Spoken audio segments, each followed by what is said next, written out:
But what do you think is going to happen when Elon Musk potentially releases some of the kind of insider information into how certain people got banned and thrown off of Twitter? I think we'll have to wait and see. I mean, I think it could be really explosive information. It could, at this point, given the level of seriousness that this kind of high stakes game has reached, Elon really needs to do sort of an accounting of where his leverage points are, and where the regime's leverage points are, and his sort of access to and really possession of these sensitive communications, and the whole, like, how the censorship sausage is made behind the scenes and with the receipts to prove it. That's a major point of leverage that he has. So who knows, how he actually intends to use it. Frankly, I would advocate that he release the whole thing WikiLeaks style and just have it out there for the public to see and to research according to its own initiative. But he could be just dangling it as a matter of leverage and saying, look, if you guys don't back off, I'm going to have to release all of this damaging stuff. So we'll have to see how it plays out, because as you know, and as the audience here probably knows, the latest attack includes like Apple and Google in the App Store, but that's a specific subset of the larger attack on him, whereby these sort of censorious trust and safety types intimidate brands that would advertise with Twitter, and they say it's a matter of brand safety. If you keep advertising with Twitter, we'll shake you down. It's really a mafia technique where these third-party organizations go to businesses and say, hey, you really want your material appearing next to whatever kind of naughty thing Twitter might allow if it doesn't censor? You really want that? Because if you remain there, we're going to attack you based on that. And they say, oh no, we're not going to do that, and they cave. And so that's the latest attack vector, is this scam of brand safety, which is ultimately a mafia shakedown technique to scare companies from advertising with platforms that dare to promote free speech. Yeah, and it's so scary because these companies are really starting to move in lockstep.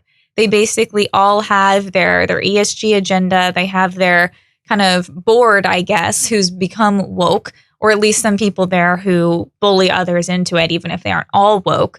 And somehow they all seem to freak out whenever they have someone who's saying something different. And so do you ever think we're going to see a situation where maybe one company starts to trend and others follow, where they just say, we don't care anymore? Maybe it depends on when the consumer cares. I don't know if they even think about this in terms of what's actually the consumer's response, or if it really is just a lot of the powerful elite insiders in the companies who drive that agenda. That's a great question, and I think it would have to be kind of adjudicated on a case-by-case basis. But I do think what's significant about what Elon did, it's not an accident that he took the company private. I think that's what really gives him the kind of flexibility that he has to do as much as he's done. And again, the story is unwritten, but I think it's much more difficult for a public company to engage in the kind of transformative process that Elon's undertaking with Twitter. And it's funny,